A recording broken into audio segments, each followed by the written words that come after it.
Hello everyone, today's topic is should wizard hit mommy by John Updike. ये आपकी जो book बीस्टास इसका chapter fifth है। आज जो है हम इस चैप्टर की समरी डिस्कस करेंगे। So let's discuss summary. इनके जो राइटर हैं, इनका पूरा नाम जॉन हॉयर उपडाइक है।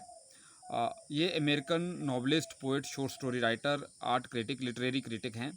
और ये जो ऐसे राइटर हैं जिनको एक से ज़्यादा बार जो है पुलित्ज़र अवार्ड मिला है।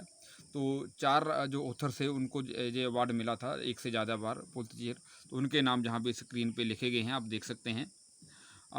इस चैप्टर की समरी डिस्कस करने से पहले सबसे पहले हम जो है इसके कीवर्ड लेंगे। सब पहला कीवर्ड है फ्यूटल। इसका मतलब होता है बेकार, यूजलेस, जस्ट, एंथुजिज्म, उत्साह। मिस ए बीट, कोज, इंटरप्शन, कार्य में बाधा डालना। रियूमेज होता है सर्च, कोई चीज़ को ढूंढना।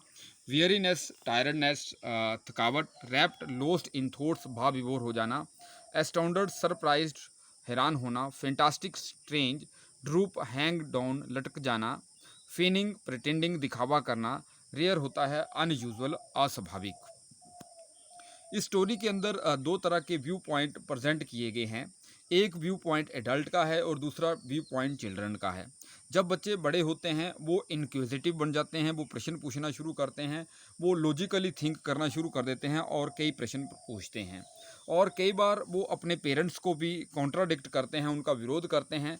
तो यहाँ पे जो राइटर है हमारे लिए जो है क्वेश्चन छोड़ रहा है।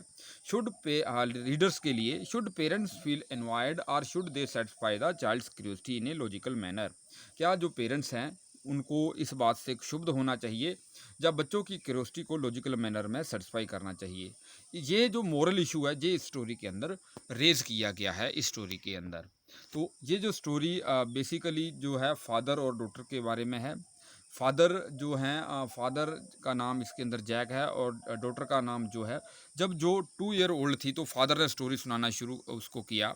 अब जो है जो 4 ईयर ओल्ड हो चुकी है, तो अब जो क्योंकि बड़ी हो गई है तो उसके अंदर रीजनिंग पावर डेवलप हो गई है। तो अब जो स्टोरी के दौरान वो कई प्रकार के प्रश्न अपने जो है फादर को पूछती है। अब वो इनक्यूजिटिव बन गई है। तो स्टोरी को क्लियर करने के लिए वो हमेशा फादर को बीच बीच में प्रश्न पूछती रहती है। तो फादर जो उसको स्टोरी सुनाता है, बेसिक स्टोरी तो हर बार एक ही होती है। ये स्टोरी उसको कब सुनाता है, जब उसका सोने का टाइम होता है, बेड टाइम होता है। जैसे हम बच्चों को, जो बड़े लोग हैं स्टोरी सुनाते हैं घर में, बड़े बुजुर्ग लोग जो एल्डर्स लोग हैं वो बच्चों को स्टोरी सुनाते हैं ताकि बच्चे सो जाएं। तो ऐसे ही फादर जो है at the bed time he use to tell the stories. And each story was slight variation of basic tale. Basic tale की जो है थोड़ी सी जो है अलग होती, बेसिक स्टोरी मूलभूत एक ही होती। इसमें जो स्टोरी के अंदर जो क्रिएचर होता वो उसका नाम होता रोजर। वो चाहे रोजर फिश की स्टोरी होती, रोजर स्क्वेल की स्टोरी होती, रोजर चिपमंक की स्टोरी होती। ये एक प्रकार के गिलहरी की तरह जो है क्रिएचर होता है। तो स्टोरी के अंदर जो है रोजर को कोई ना कोई प्रॉब्लम होती। ये एक बुद्धिमान औल के पास जाता और वो उसको एडवाइस करता। ये बुद्धिमान जो औल है एक बड़े जंगल के अंदर बड़े पेड़ के ऊपर रहता था, उसकी चोटी के ऊपर। और उसको एडवाइस करता कि आप जो है जादूगर के पास जाएं जब भी रोजर को कोई प्रॉब्लम होती। और जो जादूगर है वो अपने मैजिक स्पेल से उस प्रॉब्लम को सॉल्व कर देता। लेकिन but he demanded in payment number of pennies greater than the number that the Roger creator had. जितनी पेनीस जो रोजर क्रिएचर के पास होती उससे ज़्यादा पेनीस मांगता। But in the same breath, उसी समय, he directed the animal to place where the extra pennies could be found. उसी समय उसको बता देता कहाँ उसको अतिरिक्त पेनिस मिलेंगी। तो और जो है रोजर क्रिएचर वहाँ से पेनिस ले आता। तो इस तरह से वो खुश हो जाता उसकी प्रॉब्लम सॉल्व होने से। और वो खुश होने पर जो है जंगल के जो दूसरे क्रिएचर्स हैं, एनिमल्स हैं, उनके साथ खेलता। और जब वो आवाज़ सुनता, ट्रेन की आवाज़ सुनता, तो रोजर क्रिएचर को पता चल जाता था कि उसके पापा है जो बोस्टन से घर आ गए हैं। ट्रेन की आवाज़ सुन के वो भी अपने घर आ जाता। और रात में जो स्टोरी के अंदर उनके भोजन का, रात के भोजन का वर्णन किया होता। इस तरह से वो स्टोरी एंड हो जाती। तो एक दिन जो है जैक है वो अपनी डॉटर को स्टोरी सुनाता है कि आज पूछता है कि बेटा आपने कौन सी स्टोरी सुननी है। तो जैक कहती है कि आज जो स्टोरी मैं सुनूंगी स्कंक रोजर स्कंक की स्टोरी सुनूंगी। तो ये आप देख सकते हैं, ये रोजर स्कंक की पिक है आपके सामने। तो उसने जो है रोजर स्कंक की प्रॉब्लम जो है रोजर स्कंक की स्टोरी सुनाना शुरू किया। रोजर स्कंक जो था जंगल में खेलने जाता है, लेकिन इससे इसकी जो स्मेल है ऑफुली बैड आती है, बहुत दुर्गंध आती है इससे। जो जंगल के दूसरे क्रीचर होते हैं वो उसके साथ खेलना पसंद नहीं करते हैं। तो इसके साथ तो इससे क्या होता है, इसकी आंखों से दो बड़े बड़े आंसू गिरते हैं। तो अब इसने ये फिर जो है वहाँ पे जो जंगल के अंदर वाइस औल है उसके उल्लू के पास जाता है, वाइस औल के पास। और जो औल है वो उसको विजड़ के पास जाने के लिए कहता है। तो वहाँ पे जो वो बताता है कि अपनी प्रॉब्लम जो क्या रोजर स्कंक कि मेरे से बहुत बुरी दुर्गंध आती है। तो जब जादूगर के पास जाता है वो वहाँ पे जो उसका कमरा होता है बड़ा अस्त व्यस्त होता है, वो बूढ़ा जादूगर होता है। क्योंकि वहाँ पे उसके पास जो है काम करने के लिए वहाँ पे कोई भी औरत नहीं है, इतना बूढ़ा हो चुका है। तो उसके कमरे में धूल पड़ी होती है आसमान के ऊपर। तो बड़ी मुश्किल से वहाँ पे वो अपनी जादू की छड़ी ढूंढता है।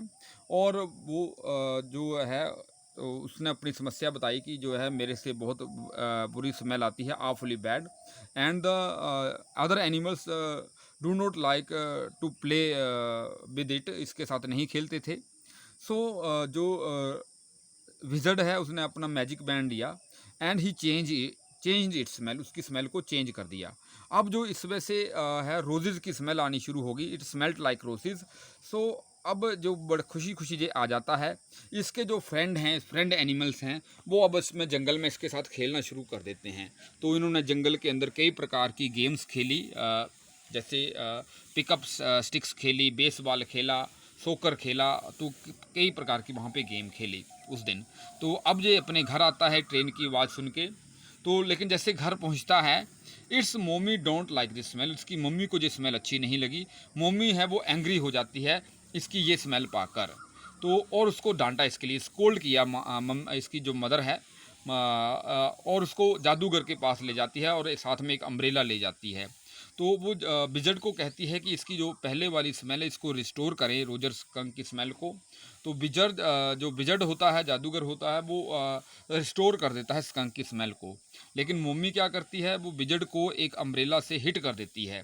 तो इससे सो ये स्टोरी जो है जैक ने अपनी डॉटर को बताई। तो इस तरह से ये देखिए वाइस ओल्ड ओल्ड की पिक है। तो ये एक छोटी क्रिक है, छोटी नदी है जिसको पार करके विजर्ड के घर जाया जाता है। जो है ये विजर्ड की पिक आप देख सकते हैं। हाँ, तो ये हाँ, जो है इस स्टोरी की एंडिंग से सेटिस्फाई नहीं हुई। अब जो कहती है कि मोमी should not hit the wizard, उसको मोमी को हिट नहीं करना चाहिए। वो कहती है कि wizard should also hit the mommy, wizard को मोमी को हिट करना चाहिए। तो father feels himself caught in the ugly middle position, जो फादर है ये भी अपने आप को एक बड़ी भद्दी सी स्थिति में पाता है। उसको नहीं पता है कि अब वो उसको चाइल्ड का वर्जन एक्सेप्ट करना चाहिए, चाहे अपनी स्टोरी अपने वर्जन पे स्टिक रहना चाहिए। तो इस तरह से ये स्टोरी जो है हमारे लिए एक बड़ा मोरल इशू रेज करती है।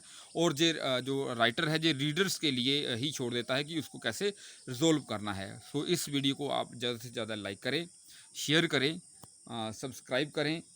So thanks for watching, have a nice day.